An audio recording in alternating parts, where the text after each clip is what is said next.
Hi friends, welcome to Guru Guruppa channel. நம்ம என்ன பார்க்க போகிறோம்னா 10th வந்து பார்த்துட்ருக்கோம். 10th வந்து இன்றைக்கி இயல் 5ல் இருக்கிற இலக்கியங்கள் தான் நம்ம வந்து பார்க்க போகிறோம். சரிங்களா? சரி, வாங்க வீடியோக்குள்ளே போவோம். இப்போ என்ன பண்ணுவோம் நம்ம பார்க்க போகிறோம்னா நீதி வெண்பா. நீதி வெண்பா எழுதினவர் யார்? காப்பா செய்குதம்பி பாவலர். நீதி வெண்பா எழுதினவர் யார்? காப்பா செய்குதம்பி பாவலர். ஓகேங்களா? ஓகே, பாருங்கள். அருளை பெருக்கி அறிவை திருத்தி மருளை அகற்றி மதிக்கும் திறனே அருத்துவம் ஆவிக்கு அருந்துணையா இன்பம் பொருத்துவம் கல்வி என்றே போற்று. ஓகேங்களா? ஓகே, பாருங்கள். பாடல் பொருள் பாருங்கள். அருளினை பெருக்கி அறிவை சீராக்கி மயக்கம் அகற்றி அறிவுக்கு தெளிவு தந்து உயிருக்கு அரிய துணையா இன்பம் சேர்ப்பது கல்வியாகும். எனவே கல்வியை போற்றி கற்க வேண்டும். ஓகேங்களா? புரியுதானே? அருளை வந்து பெருக்கி அறிவு வந்து சீராக்கி நம்மளை ஒருத்தர் மயக்கம் அந்த மயக்கத்தை அகற்றி அறிவுக்கு தெளிவு தந்து உயிருக்கு அரிய துணையாக இன்பம் சேர்ப்பது கல்வி தான். அதனால் கல்வி வந்து நம்ம போற்றி கற்க வேண்டும்ன்ற மாதிரி சொல்கிறார். ஓகேங்களா? சதாவதானம்னா என்னன்னு பார்க்கணும். சதாவதானம்னா சதம்ன்றது 100 என்ற பொருள். சதம்னா எவ்வளோ? 100. சரிங்களா? 100 என்ற பொருள். ஒருவரது புலமையும் நினைவாற்றலையும் நுண்ணறிவையும் சோதிப்பதற்காக ஒரே நேரத்தில் நிகழ்த்தப்படும் 100 செயல்களையும் நினைவில் கொண்டு விடையளித்தல் சதாவதானம். சதாவதானி என்ற மாதிரிலாம் சொல்லுவாங்க முன்னாடியெல்லாம். சதாவதானி அப்படின்னா என்னென்னா, ஒரு அவையிலேருந்து 100 செயல்களை வந்துட்டு சொல்லிக் கொடுப்பாங்க. அந்த சொல்லிக் கொடுத்த செயல்களை 100 ஞாபகம் வச்சுட்டு திருப்பி அப்படியே சொல்கிறணும், இல்லை செஞ்சு காட்டணும். ஒன்று சொல்லணும், இல்லைன்னா செஞ்சு காட்டுறது. இது மாதிரி சொல்கிறதுக்கு பேர் தான் சதாவதானி என்ற மாதிரி சொன்னாங்க. ஓகே, நூல்வெளி பாருங்கள். சதாவதானம் என்னும் கலையில் சிறந்து விளங்கிய செய்குதம்பி பாவலர். சதாவதானம் என்ற கலை சிறந்து விளங்கியவர் யார்? செய்குதம்பி பாவலர். எப்போ பிறந்தாருன்னா 1874 இருந்து அப்புறம் 1950 இவரோட பீரியட். யாரோட பீரியட்? செய்குதம்பி பாவலரோடது. எங்கே பிறந்தார்? கன்னியாகுமரி மாவட்டம் இடலாக்குடி என்னும் ஊரை சேர்ந்தவர். கன்னியாகுமரி மாவட்டத்தில் இடலாக்குடி என்னும் ஊரை சேர்ந்தவர். 15 வயசுலேயே செயலேற்றும் திறன் பெற்றவர். எவ்வளோ? 15 இயர்ஸில் அவர் செயலேற்ற திறன் பெற்றுச்சு. சீராபுராணத்திற்கு உரை எழுதியவரும் இவர் தான். சீராபுராணத்திற்கு உரை எழுதி உள்ளார். 1907 மார்ச் 10 சென்னையில் விக்டோரியா அரங்கில் அறிஞர் பலர் 100 செயல்களை ஒரே நேரத்தில் செய்து காட்டி சதாவதானி என்று பாராட்டப்படுகிறார். எங்கன்னு கேட்பாங்க. 1907 மார்ச் 10 சென்னையில் விக்டோரியா அரங்கில் 100 செயல்களை செய்து காட்டி சதாவதானி என பாராட்டப்பட்டார். இவர் நினைவை போற்றும் வகை இடலாக்குடியில் மணிமண்டபம். இடலாக்குடி எங்கே இருக்குன்னு கூட கேட்க. எங்கே இருக்குது? கன்னியாகுமரி மாவட்டம். இடலாக்குடி எங்கே இருக்குன்னா கன்னியாகுமரி மாவட்டம். அங்கே வந்து மணிமண்டபமும் இடலாக்குடியில் மணிமண்டபமும் பள்ளி வந்து அவரது அனைத்து நூல்களும் நாட்டுடைமையாக்கப்பட்டுள்ளன. ஓகே. நெக்ஸ்ட்டு பாருங்கள். திருவிளையாடற் புராணம். திருவிளையாடற் புராணம்னா இப்போ இதை வச்சு என்ன சொன்னாங்கன்னா திருவிளையாடற் புராணம் எழுதிருந்து யாருன்னா பரஞ்சோதி முனிவர். திருவிளையாடற் புராணம் யார் எழுதுகிறா? பரஞ்சோதி முனிவர். அதில் வந்து 3 காண்டம் இருக்குது. சரியா? திருவிளையாடற் புராணத்தில் 3 காண்டம் இருக்குது. அது என்னென்ன காண்டம்னு வந்து எனக்கு வந்து கமெண்டில் சொல்லுங்கள். இதில் வந்து இப்போ நான் பார்க்க போகிறது வந்து திருவாலை காண்டம். இதை பார்த்தோன்னே ஞாபகம் வந்திருக்கணும் 3 காண்டமே. ஓகே. இடைக்காடன் பிணைக்கு திருத்த படலம். அந்த 56வது படலத்தை தான் நம்ம வந்து இந்த லெசனில் பார்க்க போகிறோம். ஓகேங்களா?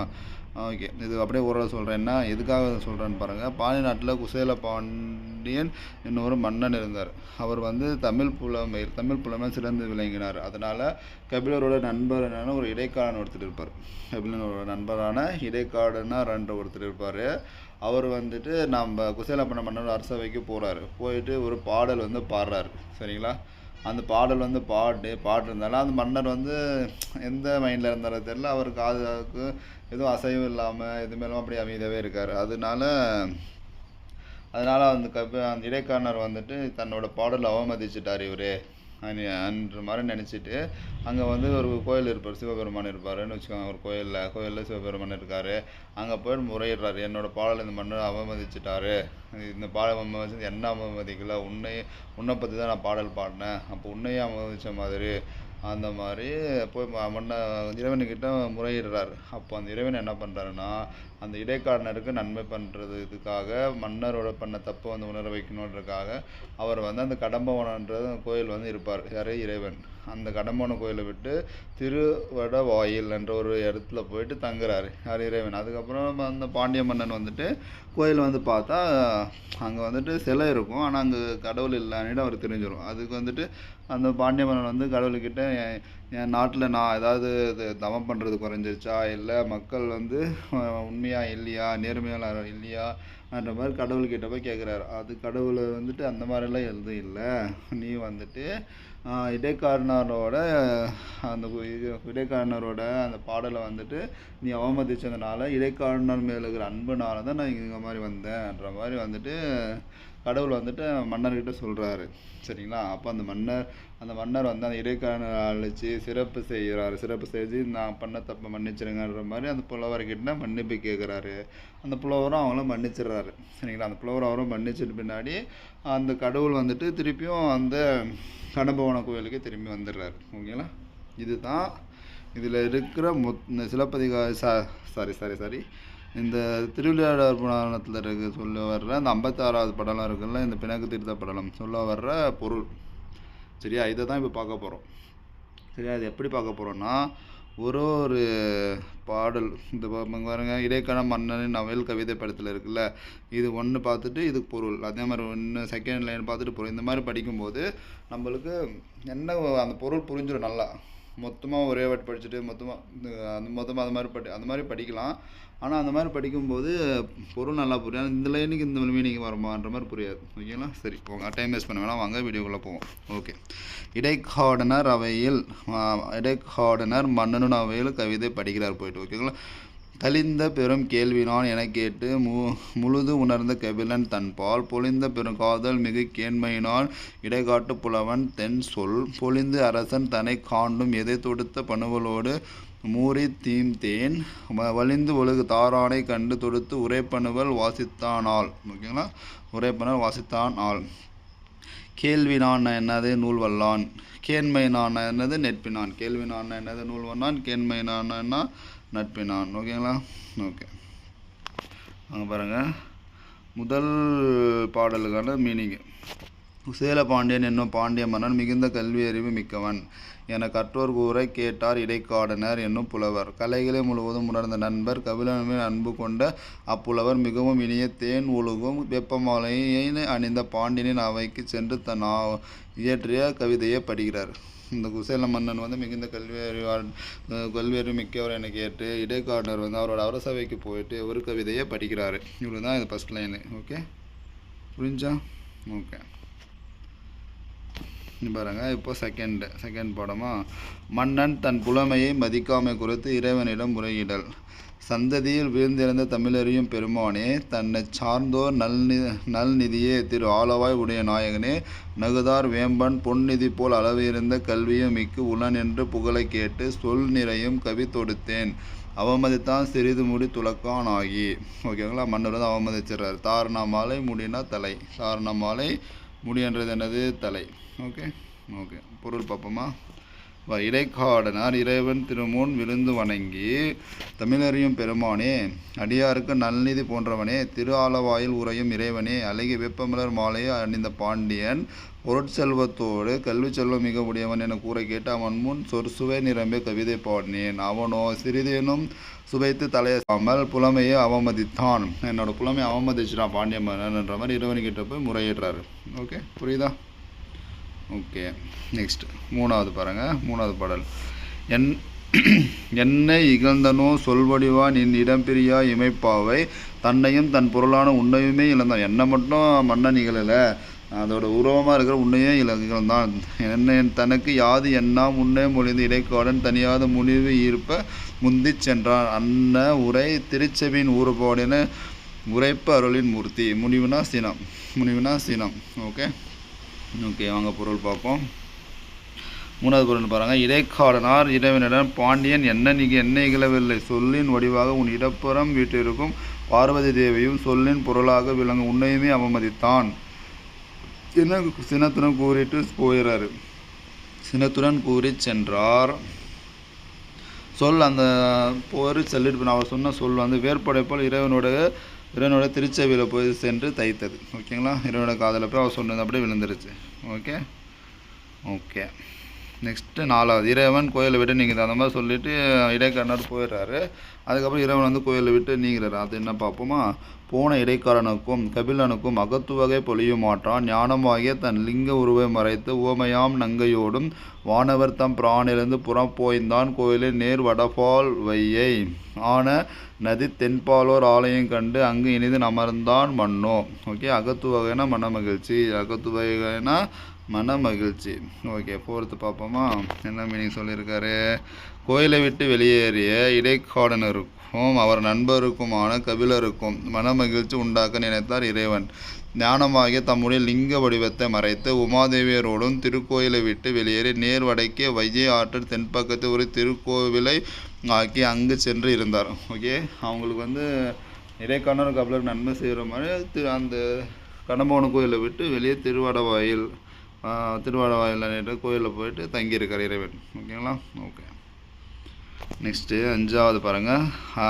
அல்லதை என் தமரால் என் பகைவரால் கல்வரால் கோயிலை விட்டு நீங்கள் காரணம் அறியாது மன்னன் இறைவனை வேண்டியது என்னென்ன கேட்குறாரு பாருங்கள். அல்லதை என் தம்மரால் என் பகைவரால் கல்வரால் அரிய காணத்து எல்லை விலங்கு ஆதிகளால் இடையூரின் தமிழ்நாட்டை எய்திற்றாலோ தொல்லை மறைவர் ஒழுக்கம் குன்றினாரோ தவம் தரும் சுருங்கிற்றாலோ இல்லறனும் துறவரனும் பிழைத்தனவோ யான் அறியேன் எந்தாய். ஓகே, தமர்னா உறவினர், தமர்ன்றது உறவினர். பொருள் பார்ப்போமா? 5வதுக்கு இறைவனே, என்னால் என் படைகளால் என் பகைவரால் கல்வரால் காட்டில் உள்ள விலங்குகளால் இத்தமிழ்நாட்டில் தங்களுக்கு இடையூறு ஏற்பட்டதா? மறையவர் நல்லொழுக்கத்தில் குறைந்தனரோ தவமும் தர்மமும் சுருங்கியதோ இல்லறமும் துறவரமும் தந்தம் நெறியிலிருந்து தவறினவோ எமது தந்தையே யான் அறியேன் என்று வேண்டினான் பாண்டிய மன்னன். புரியுதா? என்ன சொன்ன புரியுதா? ஓகே, ஓகேங்களா? இப்போ 6வது பாருங்கள். இறைவனோட பதில். அந்த மாதிரி வேண்டாரில்ல மன்னர், அதுக்கு இறைவன் என்ன பதில் சொல்கிறார் பாருங்கள். ஓங்கு தன் பனைசூல் நீபவனத்தை நீத்து ஒருபோதேனும் நீங்குவோம் அல்லேம் கண்டாய் ஆயினும் நீயும் வேறு தீங்கு உலை அல்லை காடன் செயலை இகழ்தலாலே அங்கு அவனிடத்தில் யாம் வைத்தருணிலா வந்தேம் என்னான் என்று சொல்கிறாரு. யார்? இறைவன். நீபவனம்னா கடம்பவனம், நீபவனம்னா கடம்பவனம். ஓகேங்களா? 6வது பொருள் பாருங்க. இறைவன் மன்னனிடம் என்ன சொல்றாரு பாருங்க. சிறந்த குளிர்ந்த வயல்கள் சூழ்ந்த கடம்பவனத்தை ஒருபோதும் நீங்க மாட்டோம். இடைக்காடனர் பாடலை இகழ்ந்த குற்றம் தவிர வேறு குற்றம் உன்னிடம் இல்லை. இடைக்காலன் மீது கொண்ட அன்பினால் இவ்வாறு இங்கு வந்தோம் என்ற மாதிரி இறைவன் வந்து மன்னர்கிட்ட சொல்றார். ஓகே, இங்கே பாருங்க.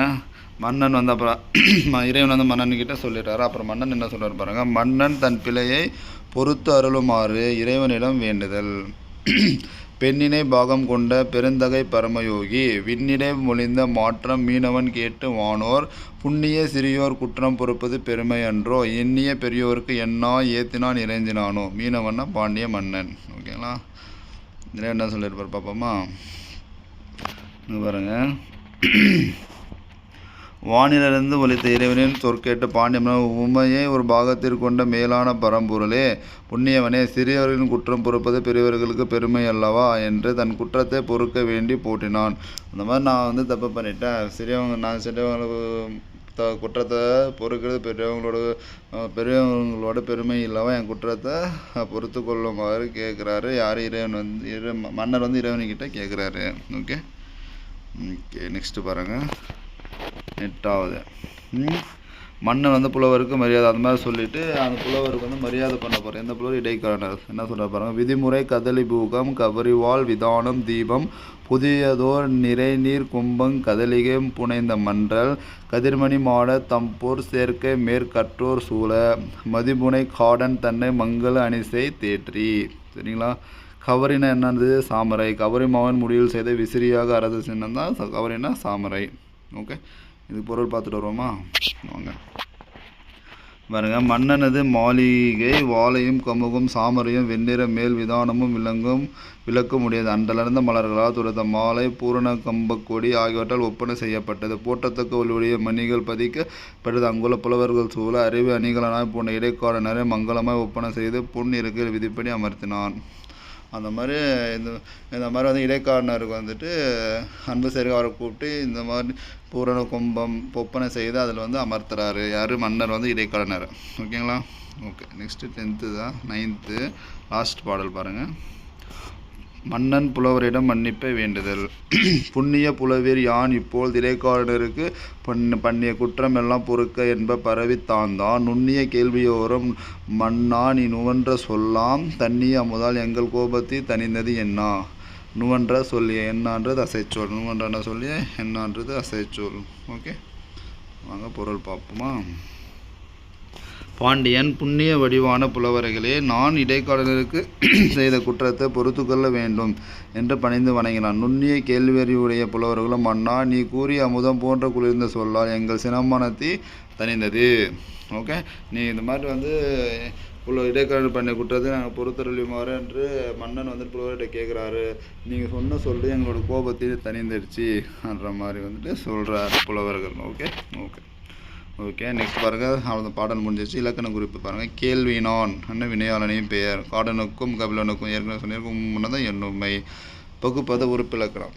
தனிந்ததுன்னா தனி ப்ளஸ் சித்து ப்ளஸ் சிந்து ப்ளஸ் சித்து ப்ளஸ் சா ப்ளஸ் தூ. தனிப்பகுதி இத்து சந்தி. இத்து இந்தானது விகாரம். இது திறந்தகால இடைநிலை. சாரி. தூ படற்கை வினைவுற்று விகுதி. தூன்றது படற்கை வினைவுற்று விகுதி. இது ஒரு பாடு பாருங்கள். இது ஓல்டு புக்லேயும் இந்த மாதிரி ஒன்று இருந்திருக்கும். அதை சும்மா கட் பண்ணி கொடுத்துருக்காங்க. ஓகே, வாங்க பார்ப்போம். சொல்லேல் ஒருவனுக்கு கவரி வீசிய வில்லேல் ஒருவன். ஏடாலும் புலவர் ஒருவர் நாடாலும் மன்னருக்கான அரண்மனை சென்றார். கலைப்பு மிகுதல் அரசு கட்டிலில் கண்ணுயர்ந்தார். அரசு குற்றமான செயலை செய்த புலவருக்கு தண்டனை வழங்காமல் கவரி வீசினார் மன்னர். உறங்கிய புலவர் மோசிக்கிறனார். கவரி வீசிய மன்னர் தகுடூர் இருந்த பெருஞ்செயலில் இரும்பறை. கண் விழித்த புலவர் மன்னரின் செயலை கண்டு வியந்து பாமலை பொழிந்தார். அப்பாடல் இதோ. மாசர விசித்து வார்புற வல்வினர் என்றது. இது புறநானூறு. என்னன்னா, இப்போது ஒரு புலவர் மன்னரோட அரசை வைக்க போகிறாரு. அங்கே மன்னர் அவங்கள மன்னரை பார்க்கணுன்னு சொல்கிறாரு. ஆனால் அவர் வர்ற கொஞ்சம் டைமாக வந்தாலும் அந்த அரசு கட்டில் இருக்கும்ல, அதில் அவங்க கலைப்பினால உட்காந்துடுறாரு. உட்காந்துட்டு அப்படி தண்ணியும் அறியாமல் தூங்கிடுறாரு. சரிங்களா. அது அந்த மாதிரி அரசரை உக்காடுற அரசு அமர்ற அந்த அரசு கட்டில் தூங்குறது ஒரு மன்னிக்க முடியாத குற்றம். அந்த குற்றத்தை பண்ண புலவருக்கு இவர் தண்டனை வழங்காமல் அந்த விசிறி எடுத்து வீசுறாரு போயிட்டு. அப்புறம் கண் விழித்து பார்த்துட்டு அந்த புலவர் ஒரு பாட்டு பாடுறாரு. அந்த பாட்டு தான் மாசர விஷயத்தை வார்புரு வல்வின் என்று புறநானூரில் சொல்லியிருக்காங்க. ஓகே ஓகே நூல்வெளி பாருங்கள். திருவிளையாடற் புராணம். திருவிளையாடற் கதைகள் சிலப்பதிகாரம் முதற்கொண்டோ கூறப்பட்டு வந்தாலும் பரஞ்சோதி முனிவர் இயற்றிய திருவிளையாடற் புராணமே விரிவும் சிறப்பும் கொண்டது. ஓகே, பரஞ்சோதி முனிவர் திருவிளையாடற் கதைகள் முன்னாடி கூறப்பட்டு வந்தாலும் இந்த பரஞ்சோதி புலவர் இயற்றிய திருவிளையாடற் புராணம் தான் விரிவும் சிறப்பும் கொண்டதுன்னு சொல்கிறாங்க. இந்நூல் சொன்னாலும் 3 காண்டம் என்ன சொன்னாலும் அந்த பாருங்கள். மதுரை காண்டம், கூடர் காண்டம், திருவாலை காண்டம். இந்த திருவாலை காண்டம் தான் இப்போ கொடுத்துருக்கிறது. அதில் இடைக்காலம் பிணக்கு தீர்த்த படலமான 56வது படலத்தை பற்றி தான் இப்போ நம்ம பார்த்தோம். ஓகேங்களா. ஓகே, 3 காண்டங்களும் 64 படலங்களும் உடையது. பரஞ்சோதி முனிவர் என்றவர் திருமறை காட்டுனா வேதாரண்யத்தில் பிறந்தவர். திருமறை காட்டில் வேதாரண்யத்தில் பிறந்தவர். 17ஆம் நூற்றாண்டு சேர்ந்தவர். 7th century. யார்? பரஞ்சோதி முனிவர். சிவபக்தி மிக்கவர். ஓகே, வேதாரண்ய புராணம், திருவிளையாடற் போட்டிகள் என்பா, மதுரை 18 முதலான இவர் இயற்றிய வேறு நூல்கள். வேதாரண்ய புராணம், திருவிளையாடற் போட்டிகள் என்பா, மதுரை 18 இதெல்லாம் இவர் இயற்றிய வேறு நூல்கள். ஓகேங்களா, புரிஞ்சுங்களா? ஓகே ஃப்ரெண்ட்ஸ், அவ்வளோதான். திருவிளையாடற் புராணம் பற்றி நம்ம பார்த்துட்டோம். ஓகேங்களா. ஓகே, இந்த மாதிரி யூஸ்ஃபுல்லான கண்டென்ட் வேணும். நம்ம குரு சேனல் சப்ஸ்கிரைப் பண்ணுங்கள். இல்லை எனக்கு இந்த தமிழில் இதாவது கொஞ்சம் இந்த லெசன் இல்லை இந்த இலக்கணம் இதெல்லாம் கொஞ்சம் கஷ்டமாக இருக்குது, இதெல்லாம் கொஞ்சம் டீச் பண்ண நல்லாயிருக்கும் அப்படின்ற மாதிரி ஏதாவது ஒரு டவுட்டோ ஏதாவது இருந்ததுன்னா எனக்கு கமெண்ட் பண்ணுங்கள். கண்டிப்பாக அதை நான் டீச் பண்ணுவேன். ஓகேங்களா. Okay, thank you.